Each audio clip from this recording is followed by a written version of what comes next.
Hey everyone, it's Jeremy with Brewers Fantasy Mystery Brew. Today we're going to be talking about a book I just finished, We Could Be Heroes by Mike Chen. And we're going to be talking about one of my favorite brews of coffee, Snickernut Cookie. Snickernut Cookie comes from Cafe au Lait, which is an H-E-B brand. So if you live in the South and you have access to an H-E-B store, highly recommend it. It's delicious. Got a bit of a nutty flavor, but also some sweet vanilla and spicy cinnamon flavors. It's real good. But let's talk about what we all love, books. We Could Be Heroes by Mike Chen is a standalone novel in the fantasy science fiction genre. Fun little story. I work at a library. I'm a volunteer coordinator. And the way that I found this book was I was teaching some volunteers how to shelve books and stumbled across this, was captured by the cover. I love blues and greens. They're so pretty. And the title made me think of the David Bowie song. The song was actually the inspiration for the title, We Could Be Heroes. We could be heroes! Anyway, really enjoyed this book. Great surprise find. Here's the premise. Two people in the same city wake up one day with extraordinary powers, but no memory of who they were before they woke up with those powers. One of those people chooses to use their powers for good. Another chooses to use their powers for selfish means. They end up in the same memory loss support group together, and they become friends and end up working together to solve the mystery of their forgotten past. The story launches from there. It's a really fun ride.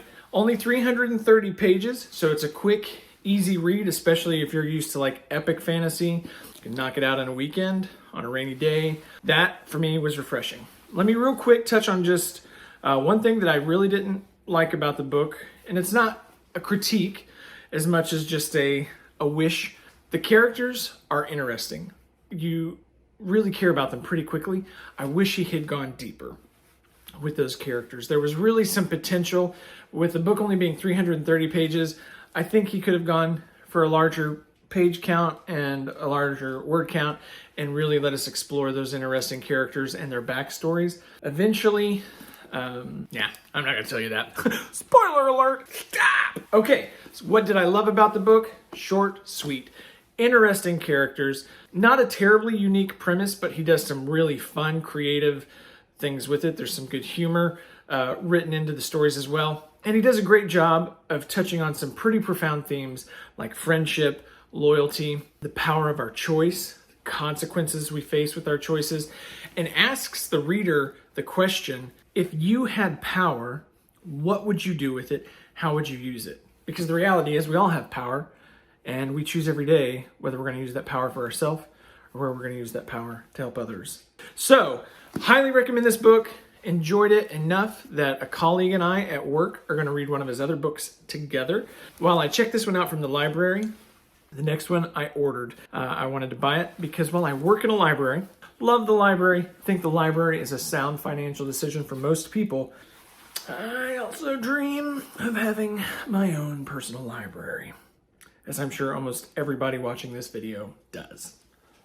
So that's it for me today. I do recommend this book. I don't have a rating system or anything, so like maybe a 6-pack of Diet Root Beer, I would give this 4.5 Diet Root Beers. Go check it out. Good book, whether it's your library or your local bookstore. I don't think you'll regret it. You'll have fun.